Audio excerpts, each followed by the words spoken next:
अटल जी ने, मनमोहन सिंह ने और खुद प्रधानमंत्री मोदी ने सबने एक बात कही है कि जब तक पूर्वी भारत का विकास नहीं होगा तब तक देश का विकास नहीं हो सकता है। देश अपनी क्षमता को, आर्थिक क्षमता को प्राप्त नहीं कर सकता है।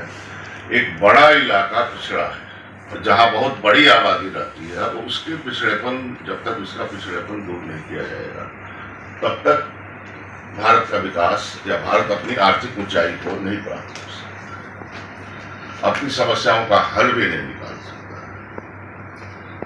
अब उसमें सबसे, जब देखिएगा कि पूर्वी भारत का अगर विकास करना है तो पूर्वी भारत में जो स्टेट आज हिंदुस्तान में नीति आयोग और पहले योजना आयोग के दस्तावेजों के अनुसार विकास के सबसे निचले पायदान पे खड़ा है, वो है बिहार,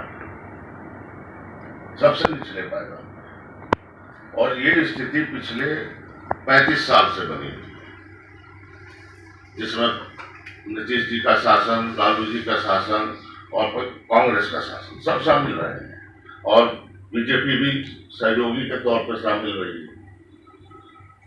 तो ये, और केंद्र में तो सभी शासन कर चुके हैं, इसके बावजूद भी बिहार का पिछड़ा, बिहार जो है विकास के हर पैमाने पर सबसे निचले पायदान पर खड़ा है। तो झारखंड जो हमसे अलग हुआ ऊपर होता है, उत्तर प्रदेश ऊपर हो चुका है, उड़ीसा ऊपर हो चुका है, बंगाल ऊपर हो चुका है।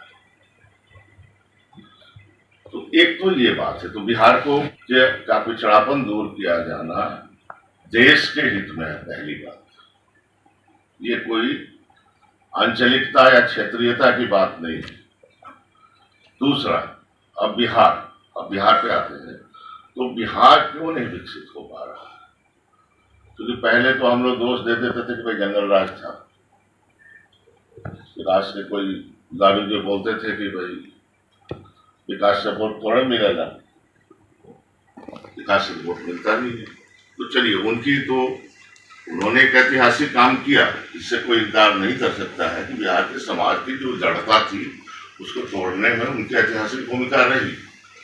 लेकिन जो आर्थिक विकास का मामला था, जो आर्थिक न्याय का मामला था, जो सामाजिक न्याय के लिए उतना ही आवश्यक था, उस काम को उन्होंने बहुत आवश्यक नहीं समझा, उनकी दृष्टि वहां नहीं जाती थी। तो नीतीश जी आए, हम सब लोगों को उम्मीद थी कि सामाजिक न्याय के साथ आर्थिक न्याय का भी मार्ग प्रशस्त होगा और बिहार पिछड़ेपन से दूर होकर के अपनी आर्थिक और सामाजिक ऊंचाई पर पहुंचेगा। स्थिति क्या है?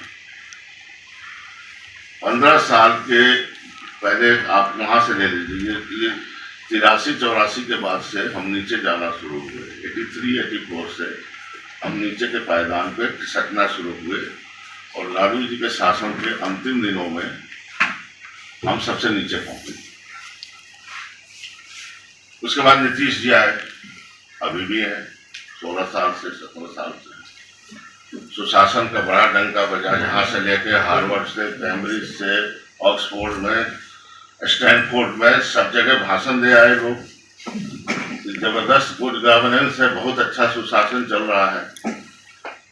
लेकिन आज के दिन, आज नीति आयोग के आंकड़ों के अनुसार बिहार सबसे नीचे। तो जब शासन अच्छा नहीं था तब भी सबसे नीचे, और जब शासन अच्छा हो गया तब भी सबसे नीचे। प्रति व्यक्ति आय देश के पैमाने पर देखेंगे तो लालू जी के शासन के बाद सबसे नीचे, और इनके 15 साल के शासन के बाद भी सबसे नीचे। तो समस्या कहाँ है? इसी जब बिहार विमर्श की शुरुआत हुई थी तो हम लोगों ने पूरे बिहार के पिछड़ेपन को देखा था, तब ये मसला उठा कि ऐसा क्यों हो रहा है कि प्रति व्यक्ति आय हो या विकास का कोई और राष्ट्र पायदान हो। लालू जी के राज के बाद भी सबसे नीचे और नीतीश जी के राज के बाद भी सबसे नीचे क्यों जा रहे हैं? और तब ये समझ में आया, उसी को जब परीक्षा हम लोग करने लगे तब समझ में आया कि इसकी वजह उत्तर बिहार है।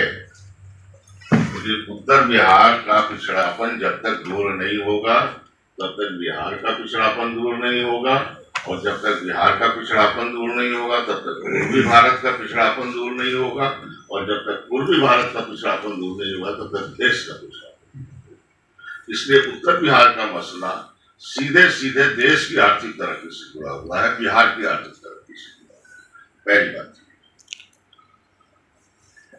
अब उत्तर बिहार क्या है इसको भी समझने की जरूरत है, क्योंकि उत्तर बिहार 2/3 आबादी बिहार की, अभी जो बिहार है इसकी 2/3 आबादी उत्तर बिहार में रहती है। 64%, 36% इधर रहते हैं गंगा के दक्षिण, 64% मतलब 2/3 उधर 1/3 इधर। 40 में से 25 MP लोकसभा के उधर से आते हैं, 15 MP गंगा के दक्षिण से आते हैं। 243 में से 153 MLA गंगा के उत्तर से आते, उत्तर बिहार से आते हैं, और सिर्फ 90 आते हैं गंगा के दक्षिण से। तो इसका मतलब कि ये 2/3 है। अब देश के पैमाने पर, हम बिहार की बात नहीं कर रहे हैं, देश के पैमाने पर सबसे पिछड़े जिले जो 3 हैं पूरे देश के, सब जिला को मिलाकर 500 से ऊपर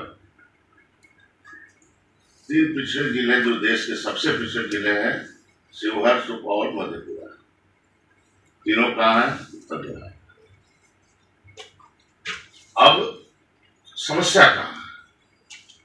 तो समस्या ये है कि अगर किसी के शरीर का 2/3 हिस्सा कमजोर हो तो क्या शरीर 1/3 को कितना भी मजबूत कर दिए, वो शरीर मजबूत हो ही नहीं सकता है, वो शरीर स्वस्थ हो ही नहीं सकता। 2/3 अगर पीछे रहेगा तो पूरा बिहार पीछे रहेगा। ये नहीं हो सकता कि 2/3 तो कमजोर रहे और 1/3 की वजह से पूरा शरीर मजबूत हो जाए।